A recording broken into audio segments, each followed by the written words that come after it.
warahmatullahi wabarakatuh. Kembali lagi ke pembelajaran geografi bersama Ibu Syara. Kali ini kita akan membahas tentang materi bab 5, dinamika litosfer dan dampaknya bagi kehidupan. Nah, untuk pertemuan ketiga kali ini akan membahas tentang vulkanisme dan pengaruhnya terhadap kehidupan. Apakah vulkanisme itu? Vulkanisme adalah proses aktivitas pergerakan magma dari dalam bumi menuju ke atas, baik sampai maupun tidak sampai ke permukaan bumi. Itulah vulkanisme. Nah, bisa kalian lihat gambaran dari aktivitas vulkanisme yang keluar, yaitu disebut ekstruksi magma dan intrusi magma. Nah, vulkanisme itu terbagi menjadi dua. Nah, ini contoh gambarannya. Intruksi magma adalah pergerakan aktivitas magma di dalam bumi tidak sampai keluar permukaan bumi. Artinya magmanya masih terjebak di dalam permukaan bumi, tidak sampai mengalami erupsi sampai keluar ya. Lalu selanjutnya yang kedua ada ekstruksi, itu erupsi. Nah, erupsi ini proses keluarnya magma menuju ke luar bumi. Ya, terjadilah sebuah erupsi seperti gunung api meletus. Nah, ini disebut dengan erupsi.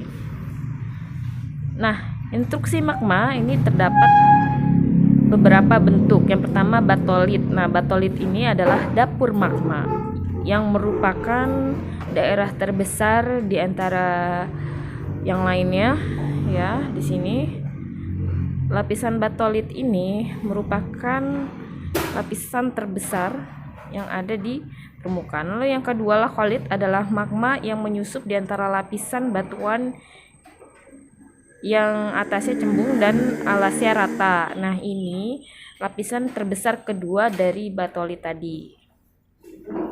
Lalu yang ketiga ada seal, keping intrusi, magma yang tipis yang menyusup di antara lapisan batuan. Ini ada dua ya, tiga tuh ya. Angka 3, seal itu ada dua di sana. Jadi karena batuannya lunak sehingga dia bisa menyusup di antara lapisan batuan. Lalu yang keempat ada dike atau retas atau intrusi korok dan gang, yaitu magma yang menyusup atau menerobos beberapa lapisan batuan. Lalu yang kelima ini merupakan pipa kawah, saluran tempat keluarnya magma. Nah, jadi ini pusat utamanya diatrema, ini yang kelima. Lalu yang keenam apofisa. Apofisa itu cabang dari diatrema pipa utama. Kenapa bisa terjadi cabang? Karena di sini bisa memungkinkan terjadinya batu besar yang menghadang keluarnya pipa di saluran utama sehingga membentuklah apofisa atau sebuah saluran magma yang keluar selain di pipa utama. Nah, yang ketujuh merupakan kawah utamanya. Nah, kawah utama ini merupakan proses keluarnya magma ke luar bumi. Nah, ini merupakan rangkaian dari 1 sampai 9 urutannya. Kalian bisa lihat di sini dalam video ini. Nah, di angka 7, 8 dan 9 kawah utama, lalu menyamping kawah samping namanya. Lalu 9 ada gunung apa tadi itu. Ya, lalu selanjutnya ada ekstruksi atau erupsi magma, macam-macamnya menurut tempat keluarnya magma itu ada 3.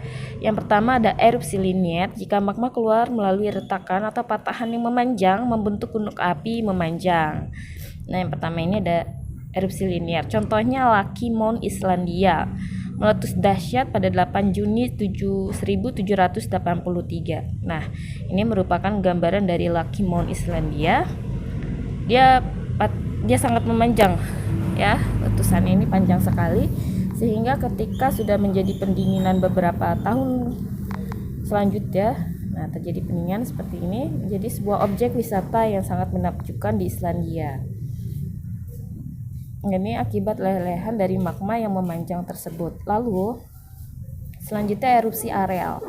Jika magma keluar melalui lubang yang sangat luas dan membentuk area.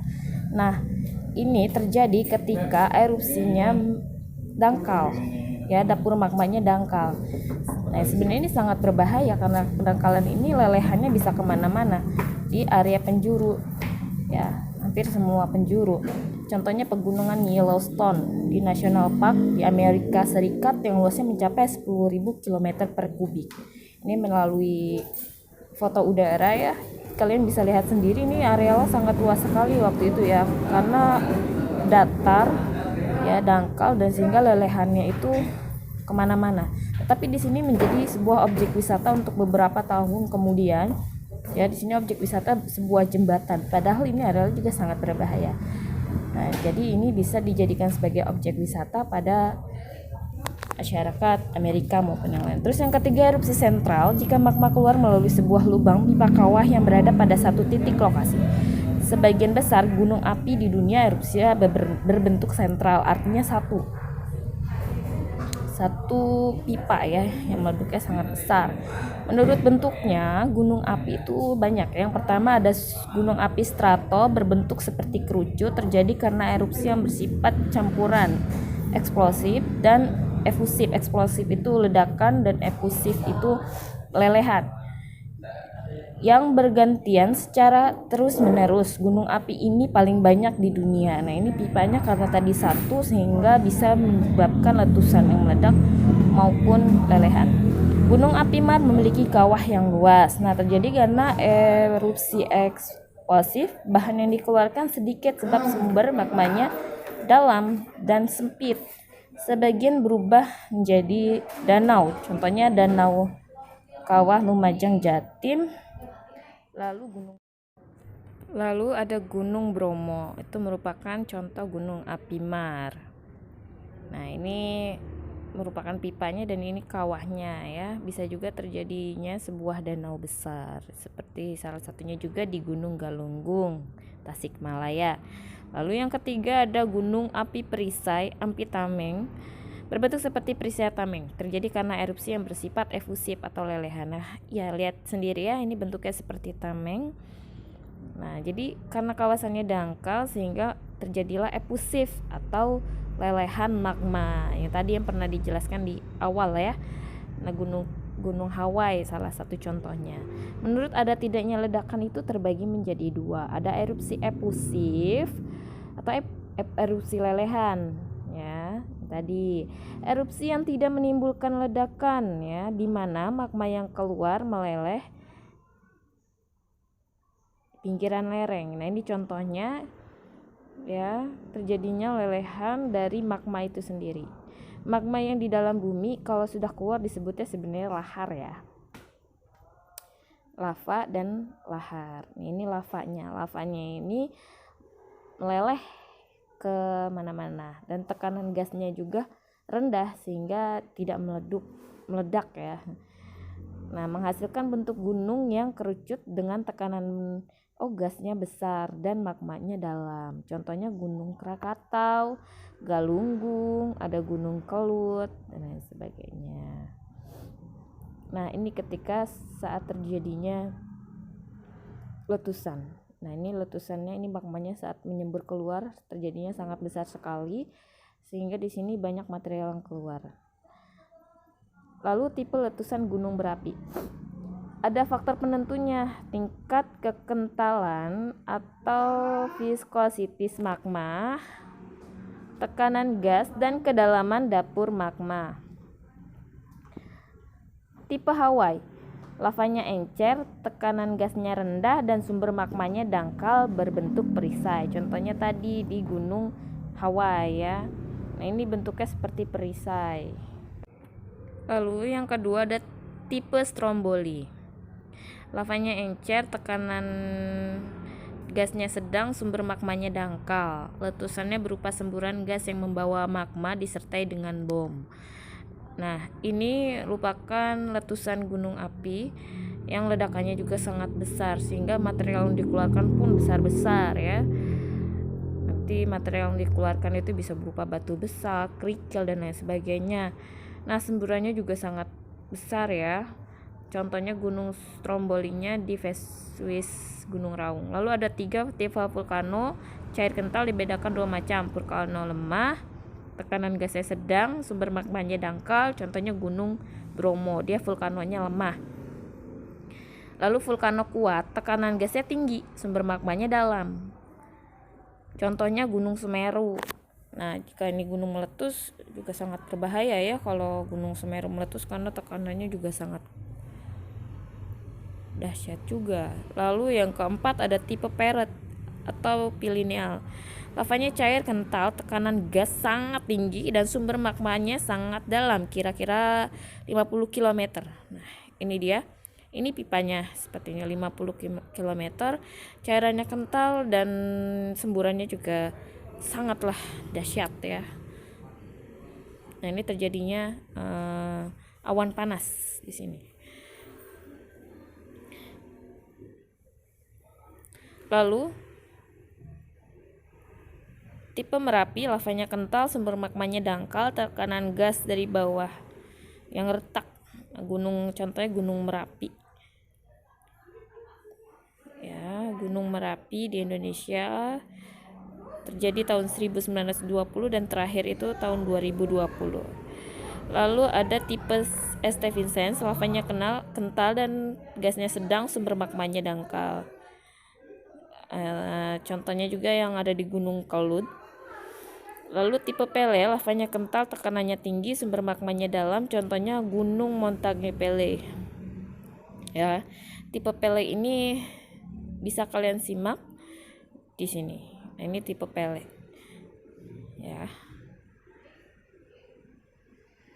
Lalu selanjutnya, menurut material yang dikeluarkan itu ada 3, ada wujud padat, eflata nama lainnya. Lalu yang kedua wujud cair, efusiva. Lalu wujud gas, eksalasi. Nah, kalau wujud padat, eflata itu terbagi lagi. Ada bom, yaitu eflata yang berukuran besar.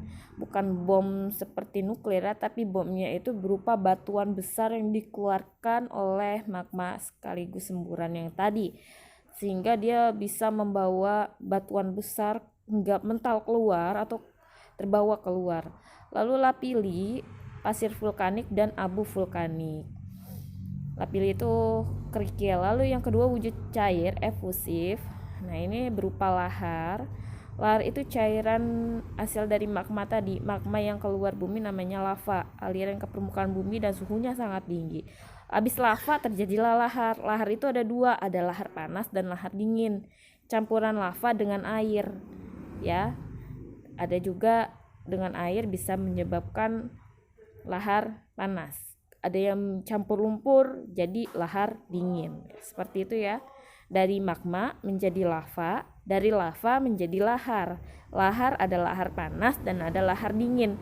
Kenapa bisa jadi lahar? Karena sudah bercampur dengan air maupun dengan lumpur. Lalu yang ketiga ada wujud gas, eksalasi. Gas belerang atau sulfatra, asam arang disebut movel, dan uap air disebut juga furamol. Nah, ini contohnya. Ketika gunung api sedang efusif, maka keluarlah abu-abu tersebut dan berdampak berbahaya terhadap makhluk hidup, terutama dalam pernafasan. Lalu pengaruh vulkanisme yang menguntungkan. Pertama, abu vulkanik mampu menyuburkan tanah di sekitar gunung berapi. Yang kedua, menghasilkan tambang bahan galian seperti biji metalik, biji aluminium, intan, perak, emas, bahan bangunan, batu, pasir, dan kerikil. Lalu yang ketiga, menghasilkan fenomena alam geser atau kawah dan bentangan hasil erupsi sebagai daerah pariwisata. Nah, ini pengaruh yang menguntungkan atau pengaruh positif. Yang kelima, sebagai daerah tangkapan hujan dan konservasi lingkungan. Ada juga dampak yang merugikan yaitu atau negatif ya. Pertama, letusan gunung api menimbulkan bencana mematikan, korban jiwa, menyebabkan kerusakan alam, lahan pertanian, permukiman, dan perkotaan. Lalu yang ketiga, ada letusan erupsi yang menghentikan atau mengganggu aktivitas manusia.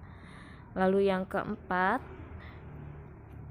nah ini contohnya ya, ketika erupsi menghambat penerbangan karena abunya. Lalu yang keempat, banjir lahar dingin mendangkalkan sungai, merusak rumah serta jembatan. Banjir lahar dingin, lahar panas. Lalu yang kelima, menghasilkan gas beracun, MOFEF. 6. Letusan gunung api laut bisa menimbulkan tsunami. Tanda-tanda gunung api akan meletus apa saja sih? Yang pertama, suhu sekitar kawah naik. Ya, yang kedua, sumber air banyak mengering, sering terjadi gempa, binatang yang ada di gunung banyak yang turun karena kepanasan, tumbuhan di gunung mulai layu, muncul uap air dan sumber air panas. Lalu sering terdengar suara gemuruh dari dalam gunung. Nah, ini merupakan tanda-tanda yang mesti diwaspadai saat gunung api akan meletus. Lalu gejala setelah vulkanik. Pasca itu artinya setelah vulkanisme atau setelah letusan muncullah eksalasi, yakni sumber gas, munculnya mata air panas, contohnya Cimalati, Jawa Barat, dan Peblengan, Jawa Tengah. Terdapat mata air Magdani, mata air yang mengandung mineral, contohnya Batu Raden di Jawa Tengah dan Maribaya, Jawa Barat. Terdapat geyser atau mata air panas yang memancar secara periodik. Lalu fenomena perubahan fisik gunung sekitar kawah yang tadinya bentuknya kerucut, terpangkas, dan lain sebagainya. Terima kasih penjelasan saya, semoga bermanfaat. Kurang lebihnya mohon maaf. Assalamualaikum warahmatullahi wabarakatuh.